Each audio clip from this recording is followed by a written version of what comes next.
Hello friends, welcome to Dungeons & Dragonfly, where I adapt various characters for use in D&D. I'm Dragonfly9078, and today's character was requested by Blackhole252 on Patreon. This is Reines, El-Melloi, Archisorte. After the build, be sure to check my channel to vote for the next one, and hey, maybe check out my Patreon too, if you want. So what do we want from this build? Well, as the Princess of El-Melloi, we need to be prepared for the cutthroat, status-obsessed life as a mage of the Clock Tower. To help us with that, we'll need Trim, our mercurial guardian, who is just as good a maid as she is a bodyguard. And finally, we need Reines' mystic eyes, which let her see magic, but can also overload and burst into flames. Looking over at ability scores, I'll be using the standard point array. If you want to roll for stats, that's fine, just make sure your intelligence is high enough to multiclass. We'll start off by dumping strength. If we need anything lifted, we can just get Trim to do it. Dexterity's 10, we don't need it for much, but I'd prefer not to have a negative modifier in case we need to dodge a fireball. Our 13 will go into Constitution. Reines isn't exactly a paragon of physical fitness, but she's at least in better shape than Waver. Intelligence is 15, learning Magecraft requires a lot of study, and we'll make Wisdom 12 so we can tell when someone is trying to backstab us. Then we'll finish off with a 14 in Charisma so we can convince the other people that we aren't trying to backstab them. Reines is human, of course, but she has special eyes, so we'll go Variant Human. We'll bump Dexterity and Intelligence, take Persuasion for our skill, and then look with our special eyes at Aberrant Dragon Mark. That'll bump our Constitution up by 1 and let us use our Constitution to cast a cantrip and a first level spell from the Sorcerer list. Reines' Mystic Eyes let her see magic, as I said, so Detect Magic is an easy pick for the first level spell. And she can actually emit flames from them if they process enough magical energy, so our cantrip is Firebolt. We can cast Detect Magic using our Special Eyes once per rest without using a spell slot, but when we do, we can expend a hit die as well. We roll the die, and if we roll an even number, we get temporary HP equal to the roll. If we roll odd, then our eyes flare up, dealing force damage equal to the roll to a random creature within 30 feet, or to ourself if there aren't any other targets. There's even a list of role-playing flaws the Dragon Mark can have. One of them is, your mark is a constant source of physical pain, which I think fits our eyes pretty well, when we don't have eye drops at least. Now, mages in the Fate universe are often somewhat akin to magical researchers, so it should be relatively easy to repurpose the Izzet Engineer background to effectively be for a member of the Clock Tower. That'll give us proficiency in Arcana and Investigation, and adds a bunch of Izzet spells to the spell list of any spellcasting classes we might happen to take, like, for example, Artificer.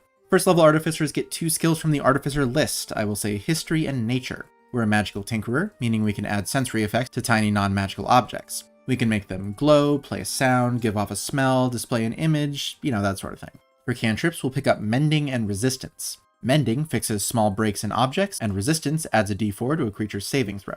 Artificers prepare spells from their entire list, so we have access to spells like Absorb Elements, which gives us resistance to a type of damage as a reaction to taking that damage, Identify to tell us what magic items can do, and Fairy Fire, which flags creatures in a 20-foot cube if they fail a dexterity save. That stops them from being invisible, and gives attacks against them advantage, useful if we need to deal with ghosts. We get 4 infusions at 2nd level, like the Alchemy Jug, a small bottle that can pour out a variety of liquids ranging from water to mayonnaise. There's also the Bag of Holding, so we can sneak Trim past people who don't know about magic, Sending Stones to contact Waver from far away, and since Trim can be worn like armor by other people, Enhanced Defense is +1 armor, or +2 armor once we hit 10th level. 3rd level Artificers can make the right tool for the job. Trim can, of course, shapeshift, so we can call this her turning her arms into whatever artisan's tools we need. But of course we also do need to get Trim herself, so we'll become a Battlesmith, giving us a steel defender that follows our commands and can be healed with a Mending cantrip. She's faster and tougher than us, she can repair herself or other objects 3 times per day, and she can use her reaction to give disadvantage to an attack that's aimed at us if we're standing right next to her. Our Battlesmith spells at this level are Heroism and Shield. Heroism can give Grey a pep talk, preventing her from being frightened and giving her temporary HP equal to our Intelligence modifier at the start of each turn. And Shield uses Trim as, well, a shield. She's our bodyguard, so if she tries to deflect an attack and it would still hit, we can use our reaction to get +5 to our AC, as she just, turns into a sheet of mercury to block the attack. As a Battlesmith, we're also battle ready, giving us proficiency with martial weapons, and letting us use our Intelligence instead of Strength or Dexterity for the attack and damage rolls of any magic weapons we use. At 4th level, we'll grab the Arcanist feat. That bumps our Intelligence to 17, upgrades our Arcana proficiency to an Expertise, and lets us cast Prestidigitation and Detect Magic. Prestidigitation is a bunch of quality of life improvements to keep us feeling fresh in the worst situations, and we can detect magic once per day without a spell slot. We could, of course, already do that, thanks to our dragon mark, but this is another free use that doesn't run the risk of hurting ourselves.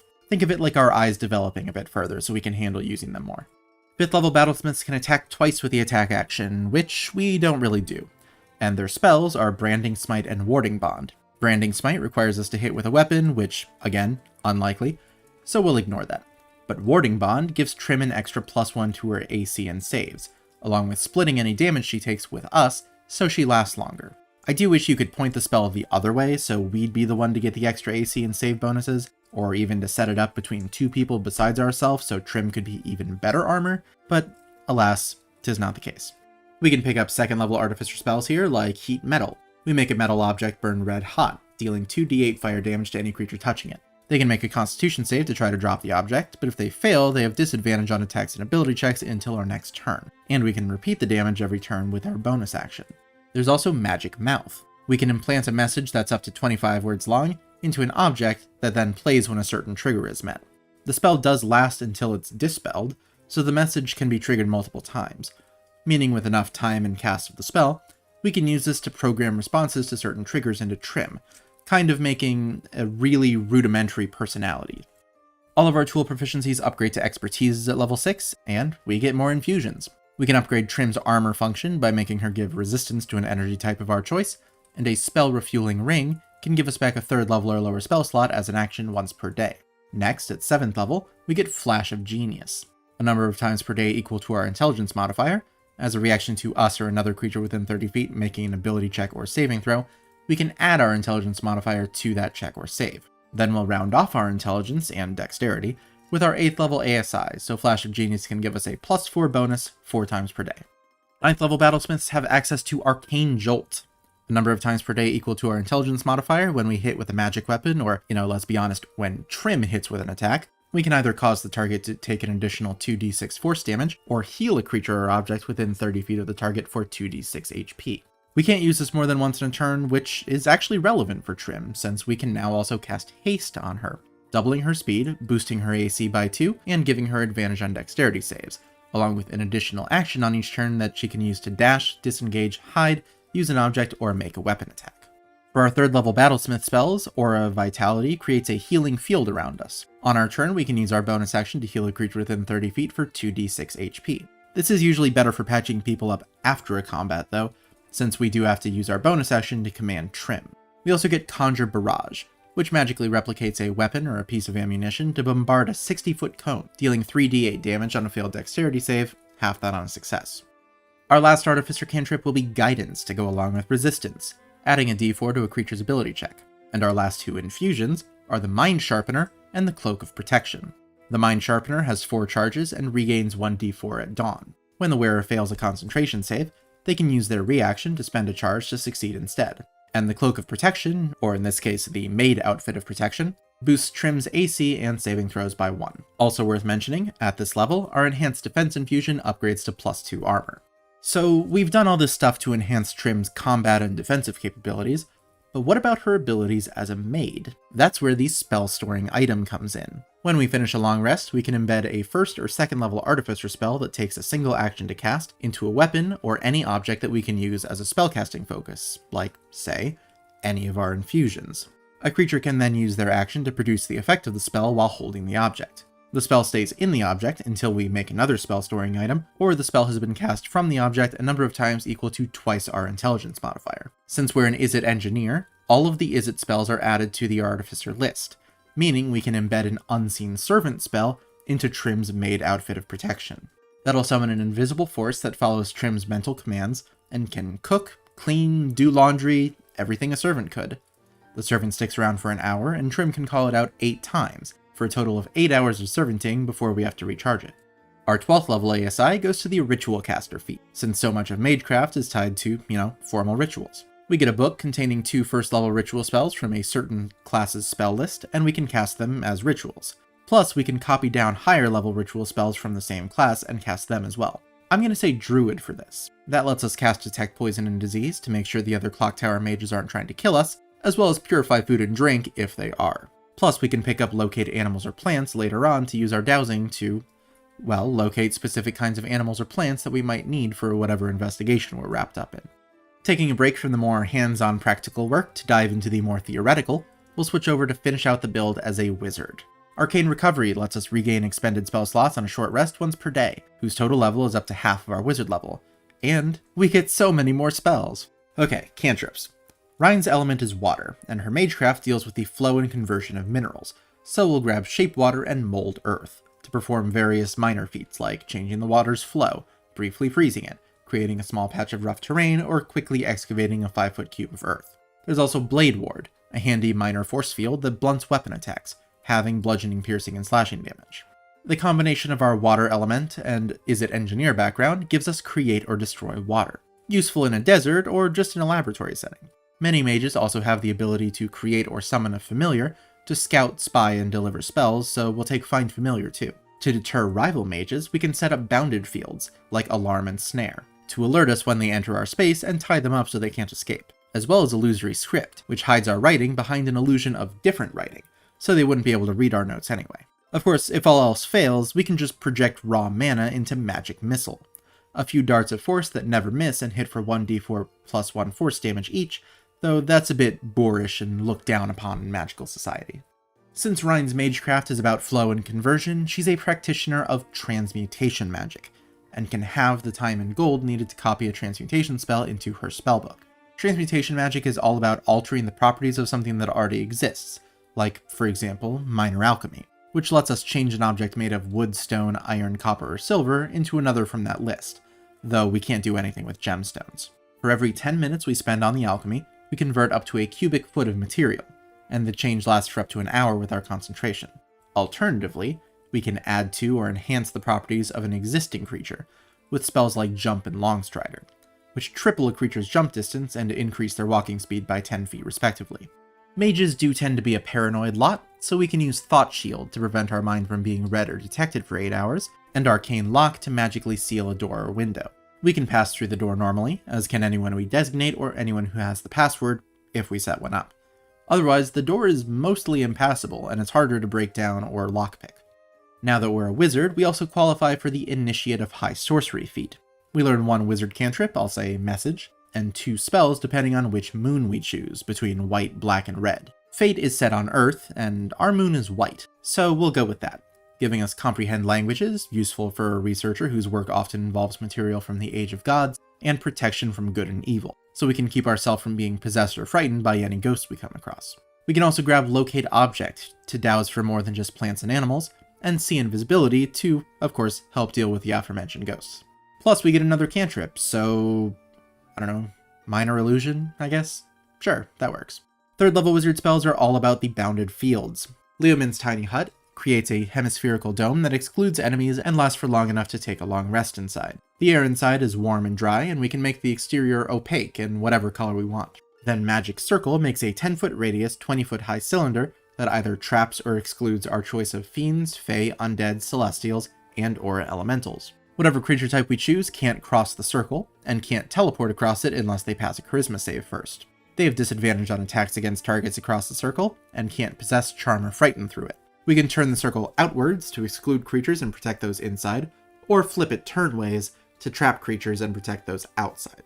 6th level transmuters can create a transmuter stone with 8 hours of work. The stone provides a benefit to whoever's holding it, giving them either 60 feet of dark vision, an extra 10 feet of movement speed, proficiency in constitution saves, or resistance to acid, cold, fire, lightning, or thunder damage. We pick the benefit when we make the stone, and we can change it if we're holding the stone and cast a transmutation spell with a spell slot. Worth noting, Trim already has dark vision and constitution save proficiency, so if we're planning to give it to her, then one of the other options would be better. Continuing on with the trend of 3rd level bounded fields, Glyph of Warding creates a magical trap. We can set conditions for who triggers the trap, and when it's triggered, it can either release any 3rd level or lower spell that we have prepared, or it can just explode, dealing 5d8 of our choice of damage types to anyone who fails a dexterity save. Then we'll pick up Major Image, so Trim can project a more sophisticated visual aid than Minor Illusion can provide. For 4th level spells, we'll pick up Locate Creature, so our dowsing reaches its maximum potential, and Stone Shape to transmute up to a 5-foot cube of stone into any shape we want, though we can't produce much fine detail outside of like hinges or a latch if we happen to make a door. Our capstone is the 8th level of Wizard for one last feat, Adept of the White Robe, the next step above Initiate of High Sorcery. We learn any one second level Abjuration or Divination spell, I'll say Pass Without Trace, which sets up a bounded field that increases our stealth and that of creatures of our choice within 30 feet by +10. Perfect for having a conversation that we don't want anyone else listening in on. We can cast that once per day without a spell slot, and with spell slots afterward. We can also call on Trim to intercept damage. When we or a creature within 30 feet takes damage, we can burn a spell slot as a reaction to roll a number of d6s equal to that slot's level. The damage is reduced by that total, plus our intelligence modifier. And finally, we get 2 more spells here, but there aren't any more 4th level ones that I want, so we'll dip back to 3rd level and learn to break bounded fields instead with Counterspell and Dispel Magic. Now that the build is complete, the question becomes, how good is it? Well, having a pet tends to be good, since we basically have 2 turns. We can hang back casting support magic while Trim goes on the offensive. She can also go on the defensive, either for us or a friend, since she can give attacks disadvantage, reduce damage with our White Robe's ability, or just straight up turn into armor. And we're loaded with spells and abilities that might not be the best in combat, but are great in a variety of other situations, fitting for a character from a show more focused on investigation than fighting. On the other hand, D&D is often quite a bit about fighting, so our lack of damage could come back to bite us, especially if Trim gets destroyed and she has less HP than us. We also have quite a lot of touch spells, and Trim's attack deflection only works if she's standing right next to us, which does make sense for a bodyguard, but doesn't exactly get us out of danger. And finally, I managed to avoid having too much to do with our bonus action since we need that to command Trim, but we do have a lot weighing down our reaction. Between Shield, Flash of Genius, Absorb Elements, the Mind Sharpener, and our White Robe damage reduction. この木に交流を深めておくのも悪いことじゃないと思うが。あなたは随分あの兄とは違うのね。それはまあ血もつながってないからな。そうね。あなたとは仲良くできそう。どうぞ互いに利用価値のある間はよろしく。